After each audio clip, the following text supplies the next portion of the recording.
kan gi yegsi na fay say facture moo ci gën a gaaw KPR transfert local la ñun ñoo ko moom. di ci soññu Sénégal yëpp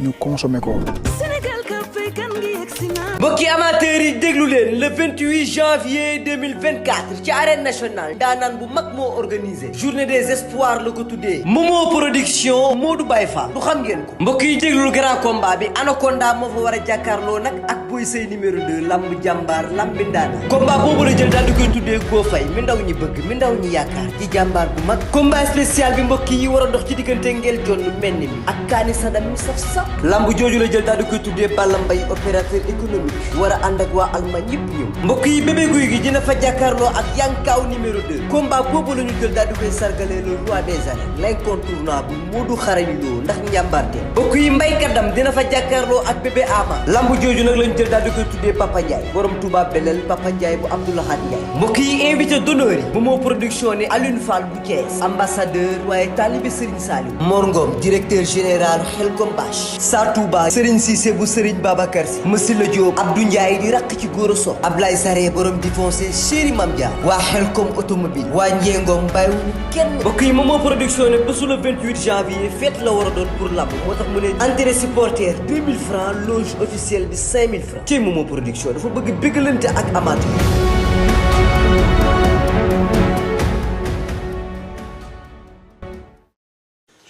jërë ngeen jëf mbokku internet yi nuyu nañ leen bu baax a baax di leen ziare ñoo ngi fi Géejawaay seet si Lamine Golo di coach Fils de Balla wala école de lutte Balla Gaye ñu war a waxtaan ak moom ci combat bi ñuy jógee seen diggante ak Lac Rose combat bi nag bari woon na coow ñoom ñu foogoon ni ñoo mën ñoo ëpp doole mais dafa mel ni loolu feeñul ci combat bi lan moo tax feeñul moom danañ ko laaj en tant que coach waaye danañ waxtaan ak moom tamit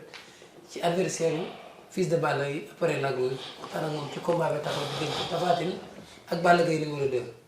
Lamine maa ngi lay nuyu bu baax a baax di la ziar. waaw maa ngi lay fay Lamine maa ngi lay nuyu bu baax di nuyu monde entier di jéggalu ñëpp di baal ñëpp àq te naan baal naa ñëpp àq di la ñaanal jàmm ak tawféex di ko ñaanal sam bopp ak képp ku ko bëgg ak ku ko bëggul ndax jàmm moom yaakaar ni ñëpp a ko bëgg. di nuyu ñëpp di nuyu monde entier encore une fois di nuyu axlu làmb di nuyu waa Géejawaay gii nga ma fekk. da ngeen di jóge ci benn combat bi nag ñu bari dañoo foogoon ni combat bu yomb la ci yéen bi ñuy ñëwee dimanche passé muy diggante Lac Rose ak Fils de Balla bu mel ni contraire bi la ñu gis. lan moo nekkoon jafe-jafe yi keroog dimanche. waaw xam nga làmb lañ wax làmb moom ñëpp xam nañ làmb ni mu baaxoo tey da ngay préparer lii dem ba làmb jële leen ñëw loolu nag dafa laaj nga ànd ak ay borom bopp yu baax loolu la rek Fils de Balla préparé woon nañ combat bi sérieusement wax dëgg yàlla comme li ma doon wax rek ndax man bëgguma di wax lii tey suba ma wax lee loolu du samay habitude moo tax su may wax rek damay wax loo xam ne lu ma maîtriser la ak lu ma xam préparé na ko nu mu ko war a préparé daj na si lu mu ci daj na si lu mu mus sa daj man loolu xam naa ko bu baax ndax man mii dama doon dem ba man maa doon yeewu fajar teel di ko jël di ànd ak moom géej muy préparé combat bi géej suba gi di contact suba di entraîner contact ngoon école de lutte Balla Gaye kon nga war a xam ne làmb ji tey ji am na fu mu ko tolloon di si remercier au passage tamit ñoom Jackson maa ngi koy sant di ko gërëm bu baax Aline Sey ñoom Diaw 2 ñoom Dugar Pël ñoom Arlem ñoom ñëpp muy mbëri mu fa nekk doon contactal suba gi maa ngi leen di gërëm bu baax di leen sant mais Fils de Balla daj na si combat bi lépp lu mbër di war a daj na ko ba daj lu ko raw sax mais xëy na sunu borom nag moo yor dañuy si côté yëpp si côté ñaanlu ci côté entraînement ci lépp combat bi man mii rek wutal na mosuma koo taxaw di si wut ay doon naa wut ay ñaan sax si combat mais ay benn sëriñ ñaari sëriñ mais combat bi wut naa ci fukki sëriñ ak juróom parce que damaa xam ñi mu doon bëreel ndax dugal na ci combat bi ñoo xam ne ni lépp ci communication lu neexal làmb ji mais li ci amoon yëpp bertuma mais sant yàlla daal. lan ngeen ko tegaloon comme stratégie ci combat bi. mooy su arbitre sifflé fu Lac Rose taxaw bu ko may jaam fekk ko fa ndax moo gën a féete xale te gëm naa ni liggéey na loo xam ne ni fii ba suba su daanul Lac Rose du ko daan man loolu moom je m'en suis certain mu bëre waale nag ay ndog-ndog mais lépp tamit mooy li ñu wax rek loo ci wax rek xam nga sénégalais yi moom duñ comprendre dañ naan ñii bëri nañ ba pare tàmbalee di salteel di wax loolu mais lépp rek sant yàlla. yow bi nga leen gisee ci géew bi jàppoo nga ne Fils de Balla moo ëpp doole wala loolu amul. non bokkuñu Fils de Balla tey ji maa ngi gis tey jii léeg-léeg may seetaan léeg-léeg ma gis ñu bind ay stati yi ay na dem liggéeyuwaat booy bi entraîné wala de mais sénégalais moo mënut a xam nit ak yaram ak ni mu mel Fils de Balla naanul protéine Fils de Balla du naan ay doom naanul dara noonu la ko yàlla bindee xëy na ku dem gis ay famem wala ay magam wala ay raqam di nga xam ne kii tey jii doomu ñay la da nga koy ñaanal gudd fan rek mais kenn du ko ñaanal leneen rëy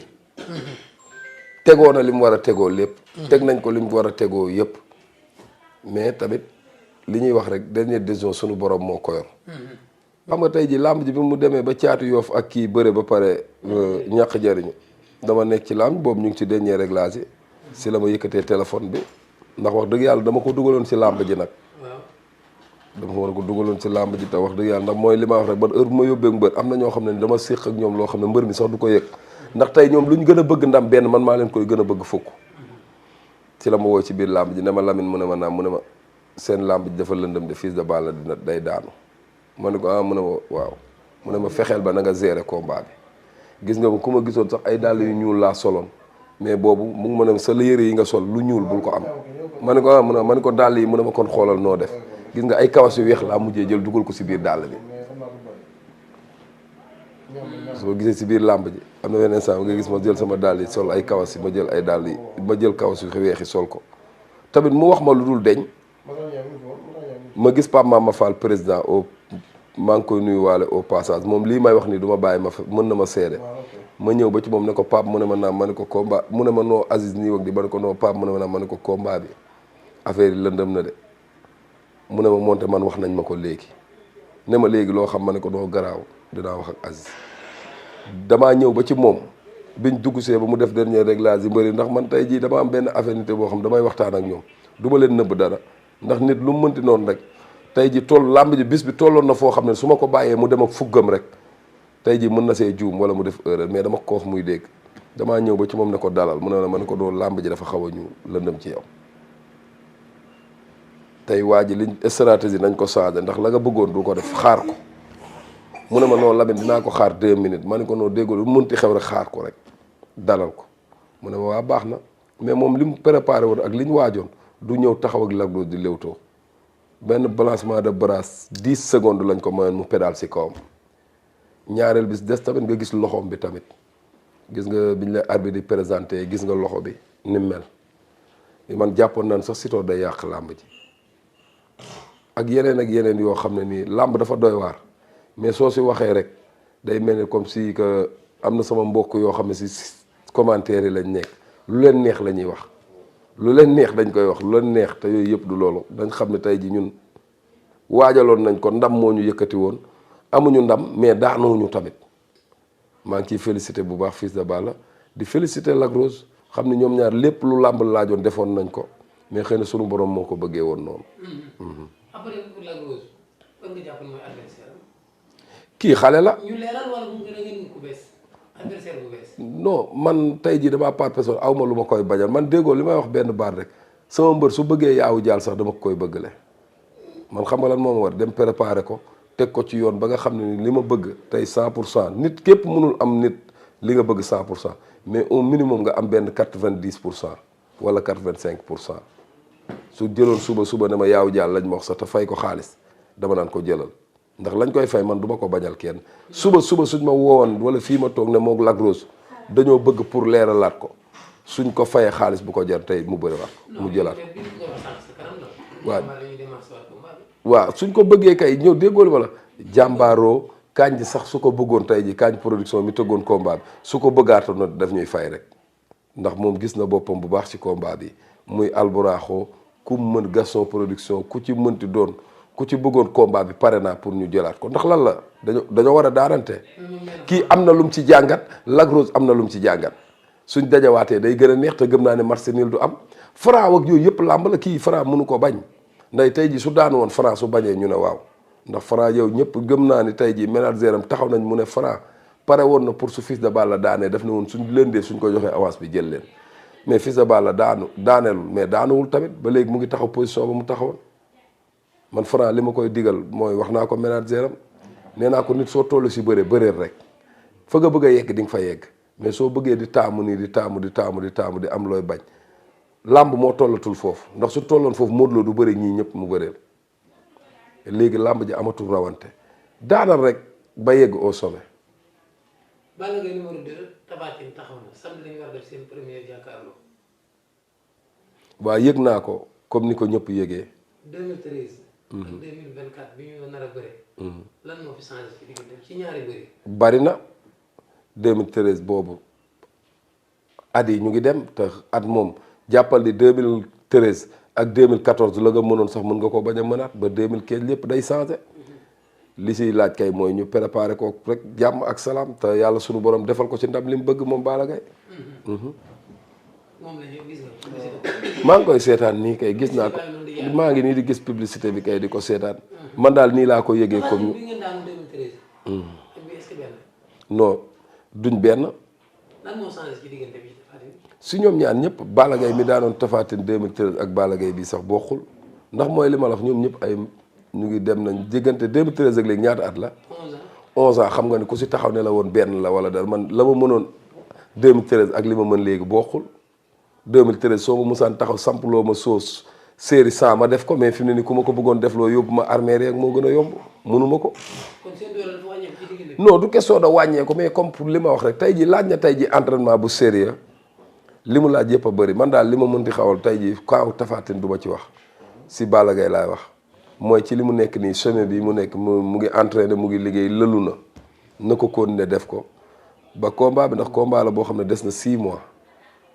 6 mois ku ci munta pare tey jii dootoo pare ci àdduna ba mukk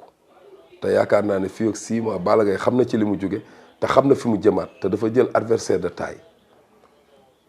dafa jël adversaire boo xam ne adversaire de taille la dafa laaj liggéey doole dëgg laaj na puissance laaj na endurance laaj na lépp te yaakaar naa ne loolu lépp mu ngi ci boppam. kon ay changement dafa am ci Tapha Tine. non Tapha Tine yow Tapha Tine ñaata Tapha Tine est-ce que macha allah làmb ji am na mbër mu ko si gën a diis amul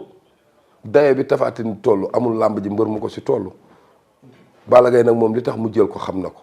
ndax am na fu mu jaaroon ak moom te Balla Gaye bul yaakaar ne benn yoon Balla Gaye bii mooy 3e combat am mook Tapha Tine lu Sénégalais yi xamul bii du 2e de 3e Balla Gaye dañoo bëre Assane Diouf mu daan Tapha Tine ñu bëre 45 minutes mu daan ko boobu ba mu koy daan sax ba fàtte mu ngi koy daanee côté droite la ko daanee mooy mbot moom mu doon ak Coly Faye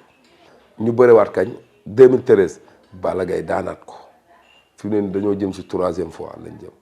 maa ngi koy ñaanal rek yàlla na ko suñu borom defal ndam. xale yi nag ngeen ñëw ci am combat Youssou Ndour mën a amaat combat balaa saison bi. waaw ñoom ñëpp war nañoo mën a amaat combat mais ñoom ñëpp tey jii comme li ma wax rek man léegi damaa noppalu ci kii Lamine si promoteur lijjanti combat fii wax fii ñoom ñëpp leen rek laa mën mooy ku ci am combat rek ma entraîné la ndax ñoom ñëpp ku ci nekk am nga manager bi defe naa ni mat na liggéeyam ku ci am combat rek ma waajal la. Youssou Ndour Talfa doon nañ ko dox. fan la combat bi tagee. non ci promoteur yi rek si promoteur yi lay tagee ndax benn instant ñu ngi woo Youssou ñu ngi wax ak moom di ko fay prix yoo xam ne ni après man dañ may woo sax ne ma Youssou Ndour fay nañ ko lii ak lii man leen non mënuma si dara da ngeen di waxtaan ak moom rek ba juboo ak manager am soo leen juboo rek man li ma warloog moom muy entraînement dama koy defal tey ji suma promoteur woon tey ji wax ma prix ma xam ne Youssou mën na koo bëre di boobaa nag dinaa ko woo ne ko jëlal combat bi nga bëri ko liñ la fay baax na mais promoteur woo na ma sànq wax na ma si Youssou Ndour Talfa mais yooyu yëpp combat la Youssou Ndour Pam Doy yooyu yëpp combat ndax xale yi ñoom seen biir mënuñoo bañante dañoo war a dajante Youssou am na benn retard bu mu am ci làmb boo xam ne ni waroon na weesu fii yëpp mais sunu borom mooy dogal destin la na rayanteeg ñi ko yàlla boole rek su waree yegg rek après su boobaa day gën a leeral yoonam rek. kontaan naa ci yow. maa la gën a kontaan Lamine. di sant ñëpp di gërëm ñëpp waaw yaa ma gën a xam su ma limee rek damay jum mais sant naa ñëpp gërëm naa ñëpp. mbokki amateurs yi déglu leen le 28 janvier 2024 ci arène nationale daanaan bu mag moo organisé journée des espoirs la ko tuddee Momo production Modou Baye Fall du xam ngeen ko mbokk yi déglul grand combat bi Anaconda moo fa war a jàkkaarloo nag ak Boy Sey numéro 2 lamb jàmbaar lambi ndaana combat boobu la jël daal di koy tuddee Go Faye mi ndaw ñi bëgg mi ndaw ñi yaakaar ci jàmbaar bu mag combat spécial bi mbokk yi war a dox ci diggante ngeel jonn mel ni mi ak kaani sadam mi saf saf lamb jooju la jël daal di koy tuddee Balla Mbaye opérateur économique war a ànd ak waa Allemagne yëpp ñëw mbokk yi bébé guy gi dina fa jàkkaarloo ak Yankaaw numéro 2 combat boobu la ñu jël daal di koy sargalee le roi des arènes l'incontournable Modou Xarañ Lo ndax njàmbarte mbokk yi mbaykadam dina fa jàkkaarloo ak bébé Ama lamb jooju nag lañ jël daal di koy tuddee Papa Ndiaye borom Touba Belel Papa Ndiaye bu Abdoulahat Ndiaye mbokk yi invité d'honneur yi Momo production ne Alioune Fall bu Thiès ambassadeur waaye taalibe Serigne Saliou Mor Ngom directeur général Xelkom Bache Sa Touba Serigne Cissé bu Serigne Babacar Sy Massila Diop Abdou Ndiaye di rakk ci góor a so Ablaye Saré borom di foncé Chéri Mam Dia waa Xelkom automobile waa Njengom bàyyiwuñu kenn mbokk yi Momo production ne bésu le 28 janvier fête la war a doon pour lamb moo tax mu ne entrée supporter 2000 francs loge officielle bi 5000 francs ci Momo production dafa bëgg béggalante ak amateur